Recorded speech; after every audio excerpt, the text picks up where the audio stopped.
imagine realtors are facing people that want way too much money given what the market conditions are and that kind of thing. And then how do you handle that without, losing the listing or insulting the person? And it is a dance. Welcome to the Realtors Conspiracy podcast, where we are dedicated to unraveling the secrets to real estate success. I'm your host, Maude Léger, and each week we bring you insights from top realtors, entrepreneurs, and innovators, sharing their success stories, mindset, processes, motivations, and the key to their success. Join us every Monday for a new episode and discover how to crack the code to success and take your real estate business to the next level. Don't miss out on the opportunity to unlock your potential. This week, I'm speaking with Dave Kvesic from Bluewater's Performance. Today's chat is all about empowering realtors. Dave shared his valuable coaching tips to realtors on how to handle hard conversations with clients and win more listings. We also discussed the importance of mindfulness in your business and income-generating activities. Let's get to my chat with Dave. Hi Dave, thanks for joining us on the episode today. Tell us, how can realtors stay on top of their game? Mon, thanks for having me. And I would say realtors, like any business person, just need to know their customer. And if they did nothing else but just laser focused on who their customer is, what their customers care about, their pleasure and their pain, and do everything in their business around that and addressing their client need, they will win. It's not about you as a realtor. It's all about your customer and what they're feeling at that time, and meet them where they're at. Yeah, that's great advice, to always look at what they're looking for, and then you can support and help them through. Absolutely. What's the most impactful thing that you tell your clients to implement in order to grow and succeed in business? Lead generation. So, we say, we talk marketing, and marketing is just an ocean of a word. So very, very vague. So it actually means nothing to us. It's about what type of marketing you're doing.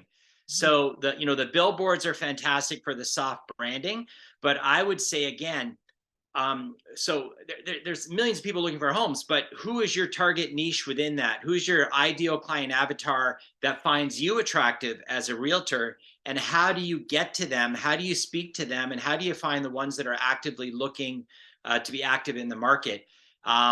And that's where lead generation really, really happens. So how are you going to find them? And then what are you going to say to get them? So that marketing and that lead generation is by far where you should be spending your time and your money to get at them. So that's the most important thing. Absolutely.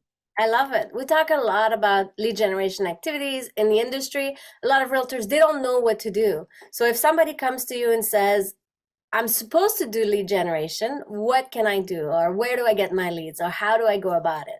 Yeah, so there's a lot of different ways to do it. I mean, I just sort of made fun of soft branding, right? Like the billboards and that kind of thing.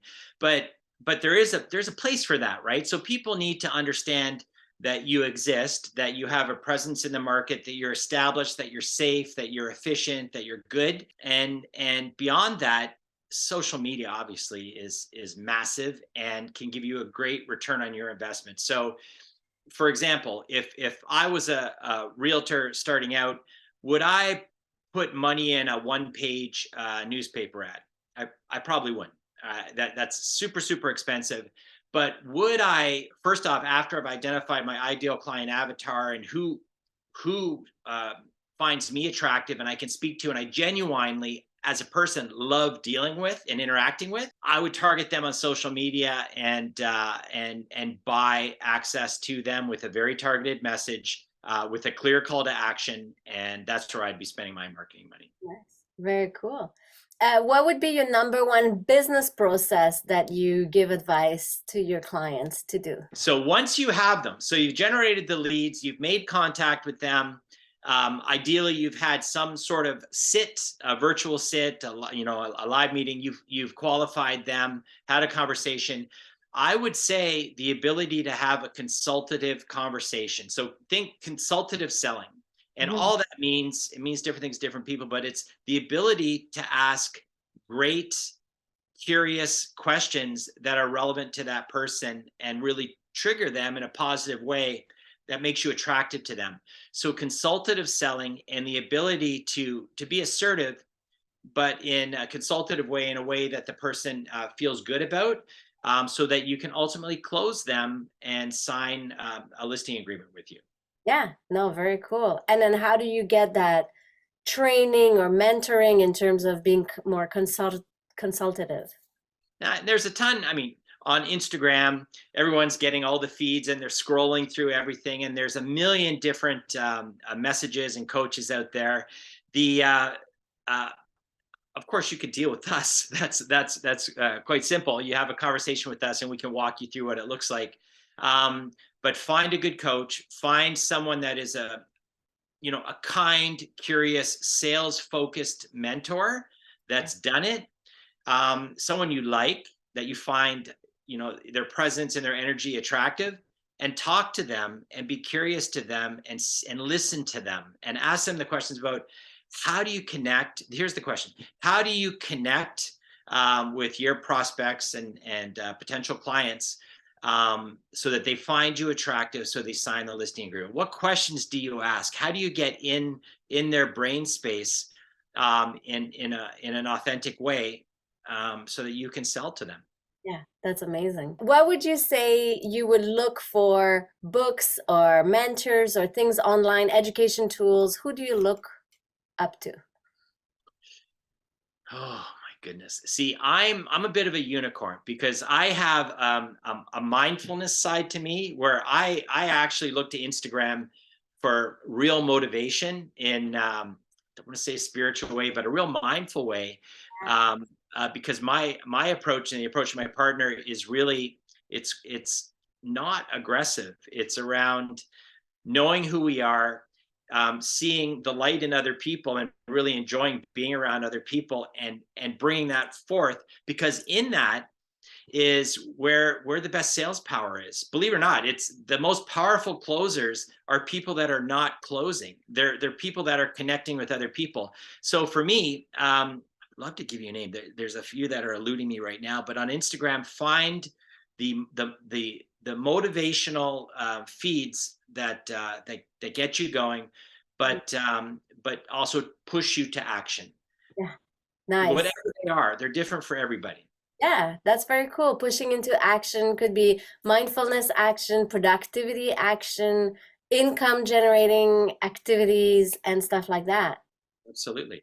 Yeah, very cool. So what would be actions that you put into your business every day that helps you push Oh, you this is excellent. So forward? my partner is Isabella, and she is fantastic. So she prompts this. So every morning we walk our dog Bruno through the forest, and we have a creek that meanders through the forest right by our house. And we walk every morning with Bruno, and we have a conversation around our clients, around our strategy. That includes our sales strategy, lead generation, absolutely everything. So we take about 45 minutes every morning to set the tone for the day and what we're going to commit to and what we're going to do. So we take it from, okay, let's think about this and the strategy, to, okay, what are the actual tactics we're going to do? So we do that, and then we have our own annual blueprint that we've created. We do that with clients as well. Mhm. And that's how we're going to get to our goals for our business and personally. And then there's actions that happen daily and weekly within that, so we stay committed to that. And that's really all it is. So you come up with the strategy, and then you have tactics that you commit to and you actually do, to achieve your business and personal goals. So you do it for yourself, and I'm assuming you coach your clients through it as well, the same kind of process? Absolutely. So the first thing we do, so first off, so we deal with we do business mastery and personal mastery coaching, and they sound very different. So that sounds like, okay, we're sort of business consultants, business coaches, and then you think about executive/life coaches. They sound like they're in opposite universes, right? When you deal with an entrepreneur or a CEO or an aspiring entrepreneur, they usually call us for business reasons. Say, yeah, I want to grow my business from 1 mil to 2 mil in a year. How do I do that? And so we do all that stuff. And there's a process for that. Every single time that we're doing business coaching, 100% of the time, it gets personal. Nice. Always. And it's a beautiful thing.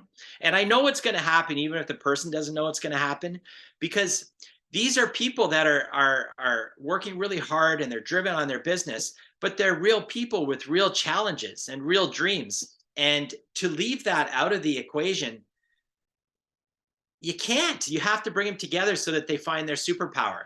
So, so what we do, the first thing is we do, there's a couple assessments that we do to kind of pinpoint where it is that there needs to be action taken. The truth is, the people we deal with are already self-aware, they're top performers, or they wouldn't have reached out to us in the first place. So they sort of know. They need us to say, yeah, you're right, it is that thing. So we identify the thing, the target, and then we come up with a tactical plan and a blueprint on how we're going to go about achieving the results, which, by the way, they create, we just kind of guide, right? Yeah. Absolutely. And then it's a matter, then we meet with a certain cadence of coaching calls, whatever suits that person. And we stick to that plan, and we have candid conversations around action. And we reinforce the positive stuff. And then we ask hard questions about why some of the things weren't done. Yeah. And that's what people hire us for. And the result is we get really fantastic results. So if you're dealing with the right people that know what they want, they know what they have to do, and they're driven and to achieve their dreams, it's not hard to get the results people need. Yeah, I think that's how you keep them accountable and how you follow through with the hard conversations, like you said, like it isn't done. Hard with love. Yeah. What's the line there between like going forward and being upfront and then pushing, but without like, that's fair. I ask permission. So first off, if I sense that someone isn't ready to make a change, like they reach out to us, we're having a conversation, and they say the thing they want, but then I'll qualify it a bit more about, tell me why you want that thing, personally or professionally. What's it going to change in your life if you achieve that? And then, and then they'll answer, and then I'll say, so what do you think it's going to cost to achieve that thing that you want? And if they pause on that, or if the cost is frankly unrealistic or too high, or I can tell in the pitch in their voice that they're not committed to it, we will actually pass on that client, like respectfully. Because I'm not interested in, we take a fee, but we're not getting the result. We don't want to do that. So having said that, we do that so we're finding the people that are kind of actively engaged.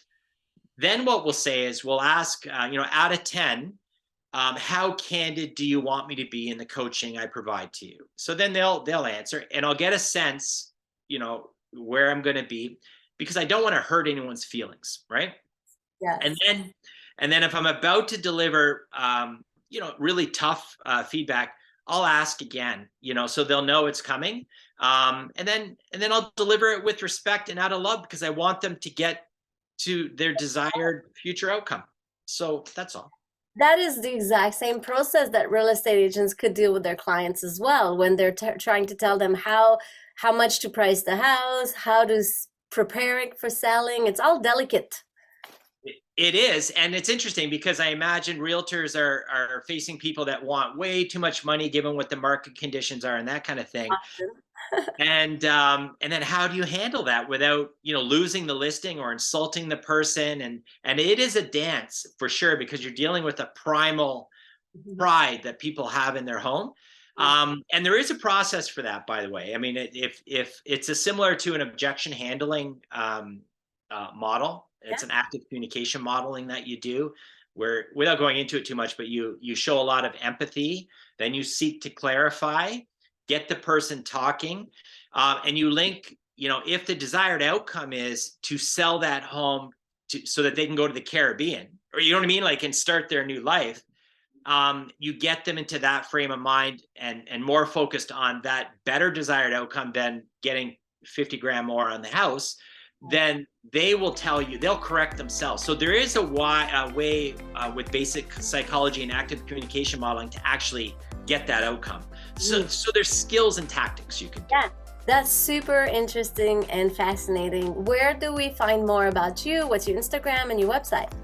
Perfect. So we are at bluewaterperformance.ca is our website, and there's a ton of information on there, and my incredible partner Isabella's on there as well.